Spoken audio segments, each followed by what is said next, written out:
Aujourd'hui, je me retrouve à Williamsville, plus précisément dans la commune d'Adjamé. C'est dans ce couloir que habite notre sœur qui nous a appelés hier, dans le but que les missionnaires puissent lui venir en aide. Comme vous le constatez, on ne se trouve pas dans une prison, mais nous sommes dans l'un des quartiers les plus modestes de la Côte d'Ivoire. Et ça, c'est une cour commune où il n'y a que des studios et ici les loyers sont au prix de 15 000 francs CFA. Nous avons une sœur âgée de 38 ans qui nous a appelés, qui depuis la perte de leur mère s'est sacrifiée pour que ses sœurs puissent ne serait-ce qu'avoir l'espoir de réussir et lui permettre aussi un jour de retrouver la joie de vivre. Mais depuis son enfance, elle a fait que était éprouvée. Premier accident où elle a été agressée sur une moto.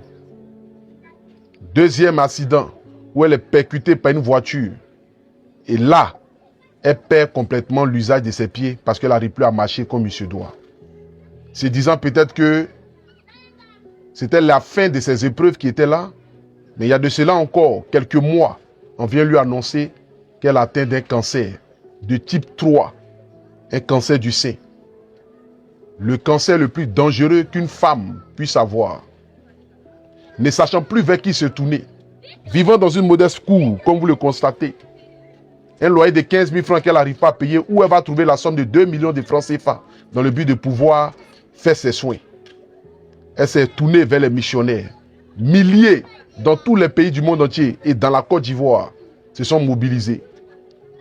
Le grand frère Abuja, le plus grand peintre de l'Afrique, a envoyé la somme d'1 500 000.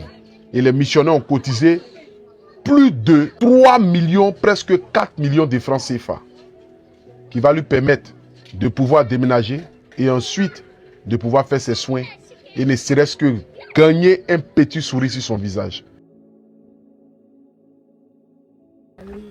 Ah, vous êtes 3. Ah, tu as 3 sœurs. Donc il y a elle et elle. Et c'est toi qui es le plus âgé.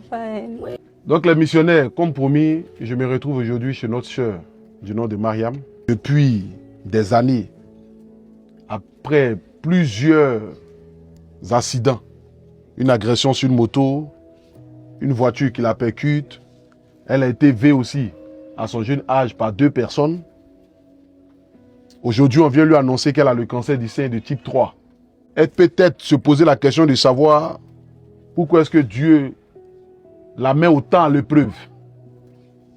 Mais comme les missionnaires sont des personnes de bonne volonté, ayant écouté son histoire hier, des milliers parmi vous ont contribué. Et nous avons collecté la somme de presque 4 millions de francs CFA pour lui permettre de pouvoir déménager dans un environnement un peu plus adéquat, de pouvoir aussi faire aussi ses soins pour que, par la grâce de Dieu, elle puisse retrouver la guérison, avoir la chance de connaître le sens d'être appelée maman, pour qu'elle puisse aussi avoir aussi un enfant, parce qu'elle n'a pas d'enfant à 38 ans, elle n'a pas eu le temps même, en voulant s'occuper de ses sœurs et de tout ce qu'elle a pu vivre comme péripétie, n'a pas eu le temps. C'était tout Dieu missionnaire. C'est un grand merci. Je ne m'attendais pas à ça hier. Je me suis déjà résignée pour dire je suis déjà habituée au malheur. La première fois, il y a eu le bonheur qui était là. En tout cas, je remercie tout le monde. Mes camarades, tous elles sont allées en Europe. Elles m'ont dit qu'ils sont partis. J'ai dit non, j'ai peur, je ne peux pas traverser l'eau. Et rester auprès de mes soeurs. On va se débrouiller. Malgré ce resté, Dieu n'a toujours pas eu pitié de moi. Et c'est toujours là encore dans la lutte. Pendant que mes camarades sont là, ils m'appellent qu'on t'avait dit de venir. Même je suis malade, je les ai appelés. J'ai dit, ah, voilà la maladie que j'ai. Ils m'ont dit, toi, depuis qu'on te connaît, ça ne va pas chez toi. Quelqu'un qui prie beaucoup peut avoir tout le temps des problèmes. Témoignage pareil, je pense que, comme je l'ai toujours dit, Dieu éprouve ses enfants qu'il aime. Quelles que soient les épreuves par lesquelles nous passons, ne jamais détourner le regard vers Dieu.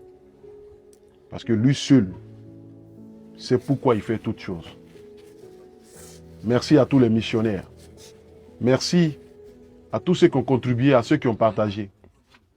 Et à vous qui pensiez que Vous vivez des situations pénibles. Sachez que ce que vous vivez comme malheur, là, c'est un luxe pour les autres.